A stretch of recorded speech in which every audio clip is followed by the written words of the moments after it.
Let's talk about one of Peter Parker's worst roommates ever, Johnny Storm. Johnny had recently returned from the dead. He now possessed the cosmic control rod, which made him the ruler of the negative zone. See him talking to his old pal Peter and telling him how things just feel weird since he's moved back and he thinks he needs a change of pace, maybe to move out of the Baxter building. Spotty says, yeah man, I don't know how you deal with this at all times. You need to do what I do, run home to your apartment. And Johnny says, yeah, okay, that sounds like a good idea. I'd be happy to move in. But 3 weeks into the roommate experiment, Peter has one thing on top of his to-do list: kick out Johnny Storm.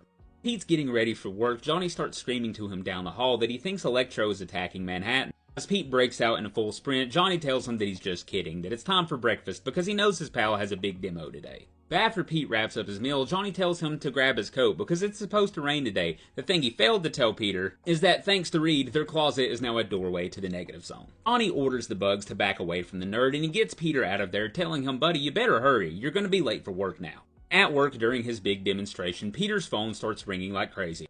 Johnny Storm is ringing his emergency line. Peter has to take the call. He walks away and asks what's going on. And he tells Pete that he's having a few people over tonight and he thinks maybe he can stop on his way home from work and pick up a few drinks. Now the top of Peter's to-do list is to beat Johnny into a coma and then evict his unconscious body. On his way home, Peter walks to the store in the piss-pouring rain. As he picks up the pop, he steps outside and Johnny calls him and says, hey man, we're gonna need some chips too. A soaking wet 20 minutes later, Peter finally makes it home to his apartment to see that Johnny's couple of friends turned out to be an all-out rager of a party.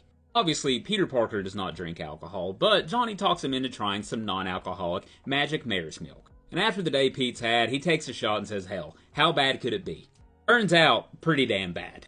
Then goes on to have one of the wildest nights of his life, a hell of a lot wilder than he first signed up for. The next morning, Peter wakes up on the couch and thinks to himself that it's possible he was just overreacting. Him and Johnny are good together and that all of this is just going to work out fine.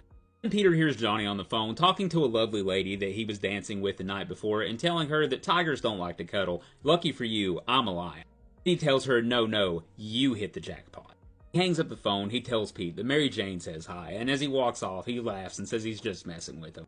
Pete, on the other hand, wasn't finding it so funny. Pete decides that he needs a shower. He gets his stuff together and reminds himself that they had a good night last night.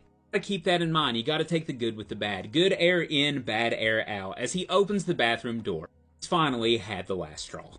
He comes rampaging down the hallway saying that he's finally had enough. No more magic horsemen, no more magic doorways, no more annoying phone calls, no more you, Johnny.